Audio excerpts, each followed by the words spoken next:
Les Écritures présentent un grand nombre d'exemples de la relation père-fils, un modèle divin qui affecte chaque aspect de la vie. On trouve ce modèle à travers toute la Bible.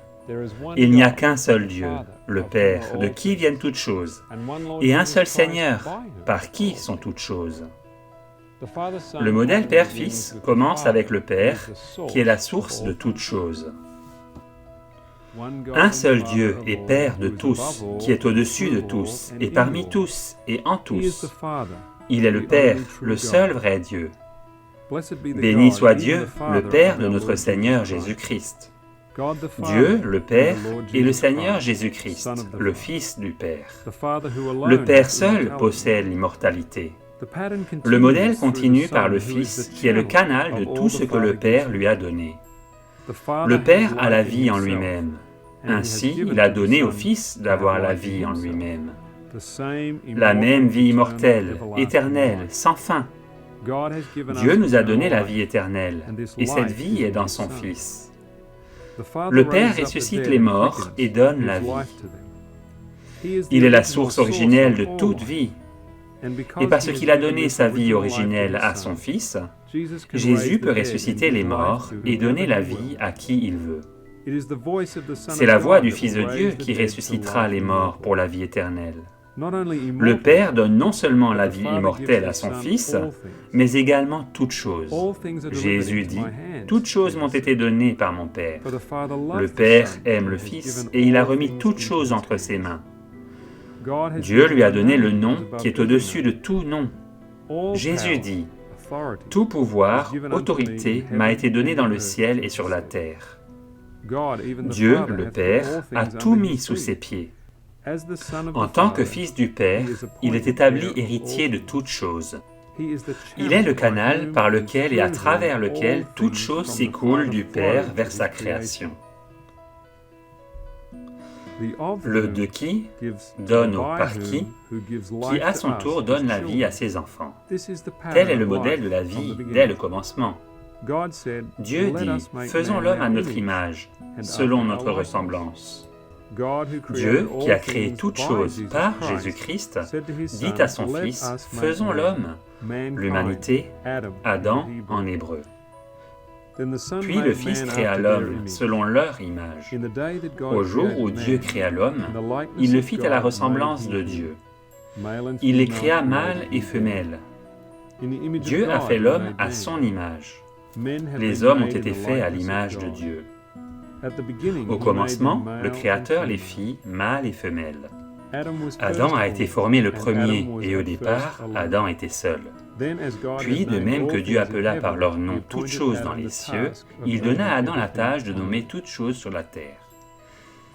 Puis Dieu dit, « Il n'est pas bon que l'homme soit seul. » Ainsi la femme fut prise de l'homme, comme faisant partie de son propre corps. Et le Seigneur prit une des côtes d'Adam et referma la chair à sa place. Il forma une femme et il la mena vers l'homme. Adam dit, « Voici cette fois celle qui est os de mes os et chair de ma chair. On l'appellera femme, parce qu'elle a été prise de l'homme. Et ils deviendront une seule chair. » Ève fut formée, façonnée et faite à l'image d'Adam. Adam était la source, de qui Ève avait été prise, tirée. Paul déclare que la femme a été tirée de l'homme. Adam, le seul être humain qui n'a pas été engendré. Ève, le seul être humain engendré ou tiré du côté d'un autre être humain. Elle n'a pas été créée de rien, mais a été prise du côté d'Adam, de son sein. Elle existait en substance en Adam, en tant que partie de lui, avant d'être tirée de lui. Elle est devenue l'empreinte de la personne d'Adam. De même, la parole est le Fils unique de Dieu, engendré du Père, tiré de son sein, de son côté. Et Adam donna à sa femme le nom d'Ève, car elle a été la mère de tous les vivants. Adam était la source, Ève était le canal, par lequel Adam devint le père de notre race. Ève était de la même substance qu'Adam. Ils étaient tous deux égaux en nature. Elle était aussi humaine que lui.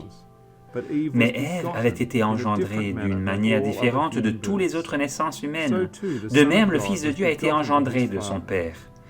Ils ont tous deux une même substance divine. Tous deux sont égaux en nature. Christ est tout aussi divin que son Père. Mais le Fils a été engendré dans l'éternité d'une manière différente qu'il est né plus tard par Marie.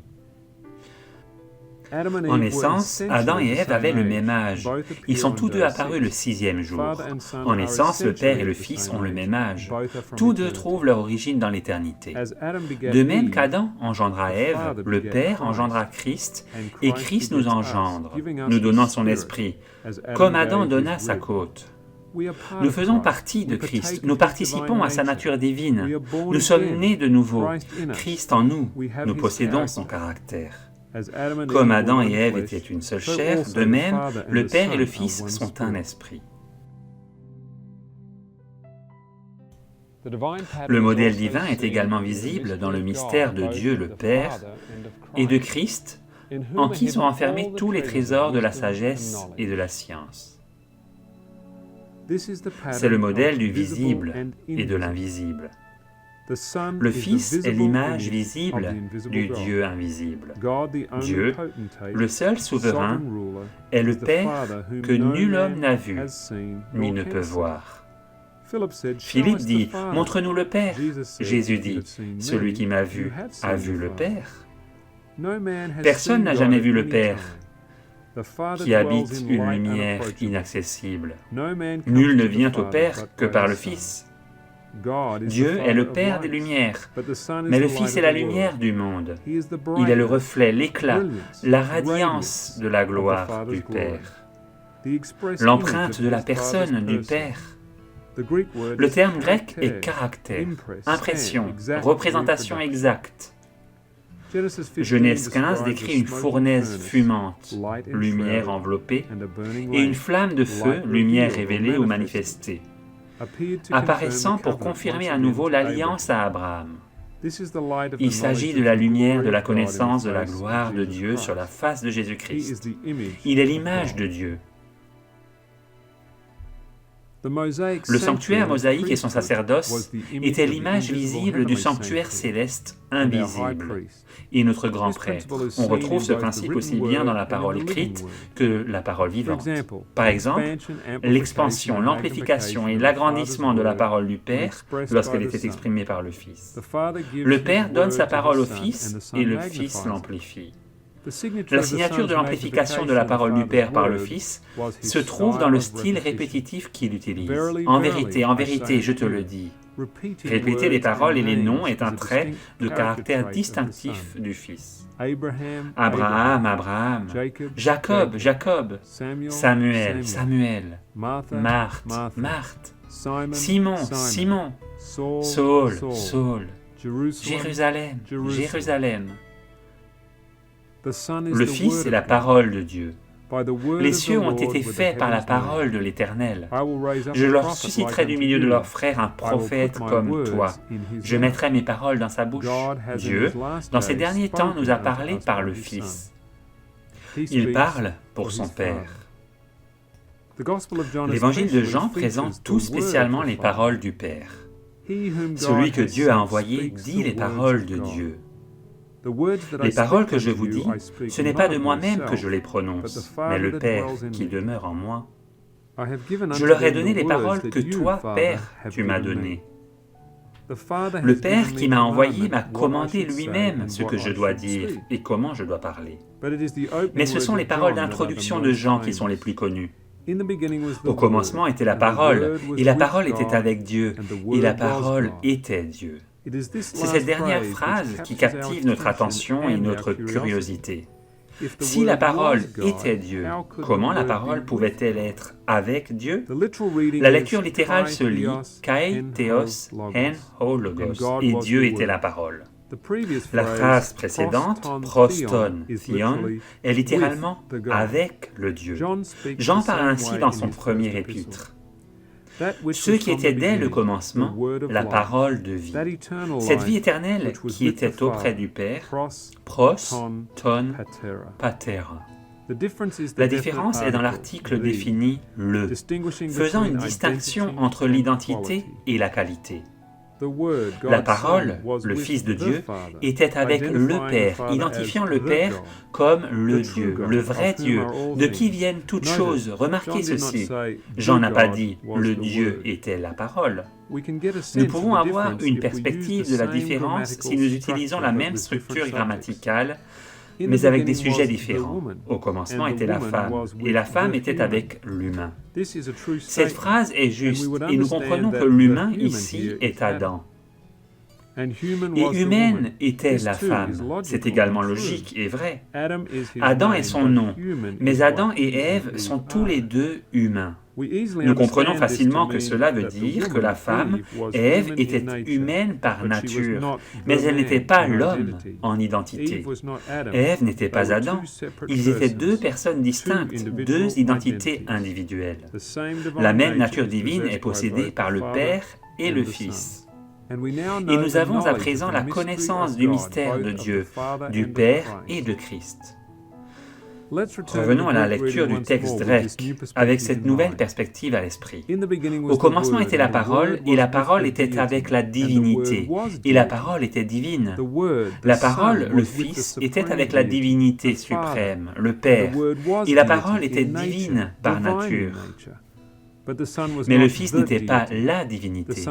Le Fils n'était pas le Père.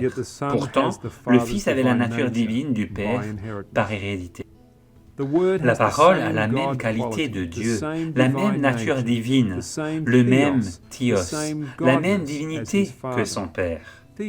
Théos était la parole, et il est évident qu'il en était de même du Père. Tous les deux sont divins, éternels, déité. La Bible est composée de deux testaments, l'Ancien et le Nouveau. L'Ancien Testament est la source de ce que le Nouveau Testament cite et élève et amplifie. Le Nouveau Testament est le canal par lequel nous comprenons plus pleinement l'Ancien. Et commençant par Moïse et par tous les prophètes, il leur expliqua dans toutes les Écritures ce qui le concernait. Dans l'Ancien Testament, nous avons le livre de la loi et la loi de Dieu, deux lois. Dans le Nouveau Testament, nous avons la loi de l'Esprit de vie en Jésus-Christ. Pas une nouvelle loi, mais une amplification de l'ancienne, de l'original. Le Fils vint pour amplifier la loi, les commandements de son Père, et la rendre honorable. Jésus dit, « Je ne suis pas venu pour détruire la loi, mais pour l'accomplir. » Pas pour remplacer la loi, mais pour l'amplifier. La loi a été donnée par Moïse, mais la grâce et la vérité sont venues par Jésus. Cependant, « mais » est un mot ajouté.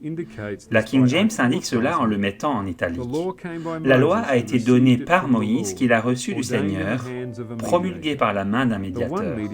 Le seul médiateur entre Dieu et les hommes, l'homme Christ Jésus. Et la grâce et la vérité sont venues par Jésus, qui a non seulement donné la loi de son Père à Moïse sur la montagne, mais l'a amplifiée dans son sermon sur la montagne lorsqu'il a dit « Vous avez entendu qu'il a été dit aux anciens, mais moi je vous dis. » Il a pris le ministère de la condamnation qui était glorieux et l'a rendu bien plus glorieux.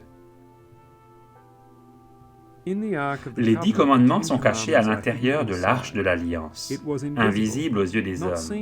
Mais sur le côté de l'arche, le livre de la loi était accessible. Il pouvait être pris et lu, et était une amplification des 10 commandements. De même que l'Esprit du Père demeure dans son Fils, les 10 commandements sont aussi écrits dans le livre de la loi. Tout comme le livre de la loi se trouve aux côtés des 10 commandements, le Fils est assis aux côtés de son Père. Ils ne sont pas interchangeables. L'un est la source, l'autre le canal, exprimant, amplifiant les paroles du premier. Et au cœur même de la loi se trouvent 2 commandements, les 2 seuls qui sont des commandements positifs et qui montrent le modèle divin de la source et du canal. Le 4e commandement nous appelle à adorer le Seigneur, qui a créé toutes choses, la source de qui viennent toutes choses. Le 5e nous demande d'honorer nos parents, le canal par lequel nous avons reçu leur vie. La source et le canal, origine et expression. C'est aussi illustré par la branche.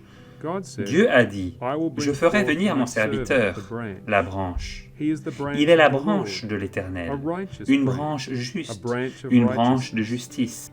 Voici le nom dont on l'appellera, l'Éternel notre justice. L'Éternel des armées a dit à Josué, le grand prêtre, « Je ferai venir mon serviteur, la branche. » La branche est utilisée dans les Écritures pour désigner une descendance royale. Le roi est la racine, les princes sont les branches. Voici un homme dont le nom est la branche, poussera dans son lieu et habitera le temple de l'Éternel. Il portera la gloire et sera un sacrificateur sur son trône. Et le conseil de paix régnera entre l'un et l'autre. La branche de l'Éternel est le serviteur de l'Éternel. Il est juste, il est un homme, il est un sacrificateur et un roi. Il bâtira le temple de l'Éternel, portera la gloire de l'Éternel et s'assiera sur le trône de l'Éternel. Il y aura un conseil de paix entre la branche et l'Éternel, de qui elle est sortie. Une vigne dont les sarments se tournaient vers lui et dont les racines étaient sous lui. Si la racine est sainte, les branches le sont aussi, parce que la racine et les branches ont exactement la même nature. Le Père est saint, il est la racine. Saint-Père, pria Jésus. Notre Père qui es aux cieux, que ton nom soit sanctifié. Jésus, la branche, est aussi saint. Il est appelé le Saint de Dieu. Ton Saint qui n'a pas vu la corruption. La branche a la même nature, la même substance, les mêmes qualités que la racine. La branche est le rejeton de la souche parente. La racine est la source, la branche est l'expression, le canal duquel sortent d'autres branches. Jésus est le vrai cep, nous sommes ses sarments. Nous devons aussi participer à sa nature divine. Le modèle divin de la source et de l'expression est aussi exprimé par la pierre. Voici la pierre que j'ai placée devant Josué, le souverain sacrificateur. D'où vient la pierre? Ô grande montagne devant Zorobabel, le gouverneur, et il posera la pierre principale. Josué, le souverain sacrificateur, et Zorobabel, le gouverneur, sont symbolisés par la pierre et la grande montagne. La pierre posée devant Josué possède 7 yeux. On voit que l'agneau de Dieu qui se tient debout devant le trône de Dieu dans l'Apocalypse chapitre 5 a également 7 yeux. Bien sûr, le Fils de Dieu n'est pas seulement l'agneau de Dieu, mais aussi la pierre qu'ont rejetée ceux qui bâtissaient. Le Seigneur, l'Éternel, a mis pour fondement en Sion une pierre angulaire de prix, une pierre vivante, la principale de l'angle. La pierre s'est détachée de la montagne sans le secours d'aucune main. La pierre est aussi vieille que la montagne. La pierre a la même substance, la même nature et le même caractère. Elle est aussi dure, aussi durable que la montagne, parce qu'elle s'est détachée de la montagne. Nous voyons donc dans tous ces exemples le modèle divin de la source et du canal, reflétant la relation Père-Fils.